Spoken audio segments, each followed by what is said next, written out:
Welcome to The Outlet, an OTG production. What's up, NBA fans? Welcome to another edition of The Outlet. With me, as always, Parth.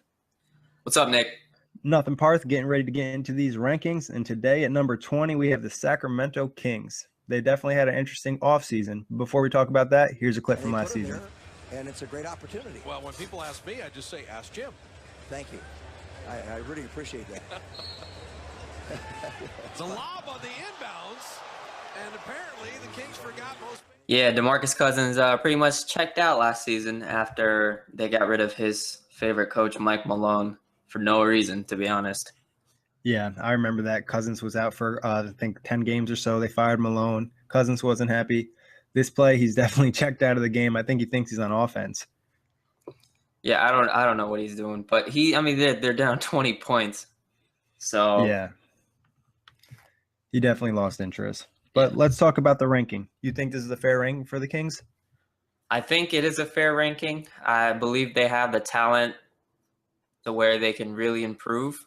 But as far as their coaching staff and their front office, I'm not sure what they're doing. So that's the dysfunction kind of puts them at 20. But I think without their talent, they'd be a really bottom feeder in this league. But because of their talent, it brings them up to 20. So that just shows you how much their talent really means. Yeah, they definitely made some nice improvements this year. They already had DeMarcus Cousins, Rudy Gay. But like you said, the dysfunctional organization, the morale's not high. The coaches doesn't get along with the players. The coach doesn't get along with the front office. You don't really know what the owner's thinking. A lot of dysfunction. It'll be interesting to see how it all goes for the Kings this year. Most dysfunctional organization in the league. I would agree on that. So let's look at the key returners. They got DeMarcus Cousins coming back, Rudy Gay, Catsby, Collison. Who do you like? Well, I like one guy you didn't mention. I like Ben McLemore. I think now that Nick Stauskas is out, Ben McLemore is the clear number one at the shooting guard. And so I think he needs to have a big offseason in terms of putting work in and then have that translate to on-court success. He's another guy. I think he's inconsistent, but like you said, he needs to put in work. They've been letting him get a lot of minutes at the 2 spot. So this year, I think he really needs to prove that he's going to take that next step. I mean, the biggest returner, though, DeMarcus Cousins. He's a beast in the paint, arguably the top center in the NBA. I like his game a lot. He can handle the ball. He can pass. He can score. He's willing to take a charge on defense. Cousins is my guy. Yeah, Cousins is a beast. I think with more wins, he would go down as the unanimous best center in the league because he's talent-wise, he's there, but the talent hasn't really correlated to wins yet for the Kings. But that's not entirely his fault. It's the organization's fault in a sense. But I think with more wins, he'll be widely recognized as the unanimous best center in the league. Yeah, his talent's through the roof. I know he had a couple ridiculous games last year where he has over 30 points, over 20 rebounds. I know in FanDuel, he was almost a must-play at some points. Just even when he was the highest cap player, he was still killing it. So he gets his value. But let's talk about offseason moves. What moves do you like? I know they drafted Cauley Stein. They picked up Rondo, Bellinelli. What sticks out to you? I think the Rondo move is a big-time move. If he can play like playoff Rondo, not 2014-15 playoff Rondo, but Rondo from back in those Celtics days. I think it's a safe move in terms of just having him for one season. I would not want to give Rondo a long-term deal at this point, which I think every team would agree with me on that. But I think the 1-year deal is good for Rondo. It gives him a prove-it sort of deal. So his future will be based on this season, whether he stays with the Kings or is able to get other big-time offers elsewhere. I like that move. And then I also like bringing in Seth Curry. I don't know if he'll get too much time to play. I know they lost Ray McCallum, so maybe he's a third point guard for them. And then I also like drafting of Willie Cauley-Stein. I personally would have drafted Emmanuel Mudiay and not brought in Rajon Rondo, but I'm okay with bringing in Rondo for 1 year and then drafting Willie Cauley-Stein. Yeah, I don't think it's a big deal bringing in Rondo for that 1 year, like you said. He has a chip on his shoulder. You definitely heard the stories last year about him in Dallas, how he really hurt their offense. So he's going to come in and try to play hard, and he definitely wants that money since he's on a 1-year deal. Like you said, he could come in and he can play really well and get that big contract next offseason. Or he could come in and be the one that we saw in the Dallas that really didn't do much and just hurt the offense with his lack of jump shot. I think one thing about the Willie Cauley-Stein pick is that Sacramento, I believe Cousins was drafted in 2010. Was it 2010 or 2009? It was one of those 2 years. But they also drafted Hassan Whiteside in 2010 too. So I feel like playing Cousins at the 4 might have been the original plan, but because Whiteside didn't work out until he got to Miami last season, I think they moved him to the 5. So it'll be interesting to see if Willie Cauley-Stein eventually starts at the 5 with Cousins at the 4. Yeah, I mean, I could even see a situation maybe where they interchange on offense and defense just because Cauley-Stein is so versatile in defending players. He can really defend a lot of different positions, different type of players. And I think he as the center will be one of the best defenders in the league. I know Anthony Davis is there, but he has that sort of 1 through 5 defending ability. Yeah, definitely. And then you have Cousins, who's versatile in the offensive end, so they kind of complement each other really nicely. Yeah, so I think that's a good pick bringing him in. It'll be interesting to see what they do, if they do indeed play Cauley-Stein at the 5 and Cousins at the 4, or if they bring Cauley-Stein off the bench. Yeah, and because they picked up Costa Koufis too, who's a big guy, and he's a pretty good defensive center. He'll bring in some defense, rebounding, a nice presence in the paint, being 7 foot.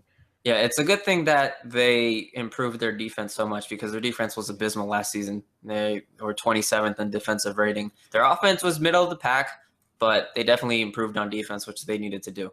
And they added some shooting with Marco Bellinelli, which is always nice. And he's coming from the Spurs, so I think he'll have a good influence on this team. Let's hope, because if he doesn't, he's going to be miserable after coming from San Antonio. Exactly. What moves do you not like the Kings made? Well, I didn't like giving up on Nick Stauskas so early. I'm also surprised that they let Andre Miller go. I know he's a George Karl favorite, and so I know he's a very stable point guard. Doesn't really do much more than he's asked to, but what he does do, he does it well, which is lead a team, keep everything calm, a good floor leader. So I'm surprised they lost him, and then Derek Williams, I think, is he with New York now? The Knicks? Yeah, he's with the Knicks. He's an athlete, hasn't really lived up to his number 2 pick like a lot of players in the league. But I think losing him and looking at their people coming in, I guess they replaced him with the re-signing of Omri Caspi and maybe Quincy AC. They have kind of similar games with AC not being as good on the perimeter, but I think Derek Williams' energy will be missed. Yeah, and he gives him some nice athleticism too. Just the inconsistency really hurt him. Yeah, I'm going to agree with the Stauskas point because they pretty much traded him away for cap space and they threw in a first-round pick. So I don't think they really got any value for him, and they didn't even really give him that many minutes to test him out. But Andre Miller too, I can see that pick as well because he gives them a nice veteran leadership too, and he leads that second unit. And he's a George Karl guy, like you said. But other than that, I thought they made some nice moves. But let's talk about the X Factor. I think the X Factor this season will be Ben McLemore. You know Cousins is there. You know Rudy Gay is there. You know what they're going to give you on most nights. But I think Ben McLemore, like you said, he's inconsistent, but he has the talent to be a solid or to even like upper level 2 guard in this league. And so I think his development, and I know now he won't have to look over his shoulder like, okay, Knicks, they have another lottery pick. They weren't that sure on me. But now that Stauskas is gone, I think he's going to look to take that next step. And with George Karl leading this team, and I don't know if they will end up playing an up-tempo offense just because they do have Cousins who you want to feed in the post. But if they do play that up-tempo offense, I think Ben McLemore is going to shine. Yeah, that's a good pick right there because McLemore can have a big season. I even think if he really gets his shooting to lock on three-point line, it'll help Rondo too. It'll help space the floor, open up the offense. You know Cousins going to see plenty of double teams in the post. So if McLemore can shoot that 3 ball at a high rate, it could really help the Kings. My X factor, I'm going to go with the coaching situation. How George Karl fits with his team, his relationship with DeMarcus Cousins, I think is going to have a big impact on this team. If they're able to see eye to eye and get on the same page, the Kings could really have a nice season. But if there's a lot of dysfunction, they don't get along, and Cousins doesn't buy into a system, it'll hurt the Kings organization and it'll hurt the team's wins. That's a good point to bring up a X factor that's not a player. I think another X factor for them would be their owner, because no one has any idea what he's doing. Dude's trying to play 4-on-5. Yeah, he's incredible.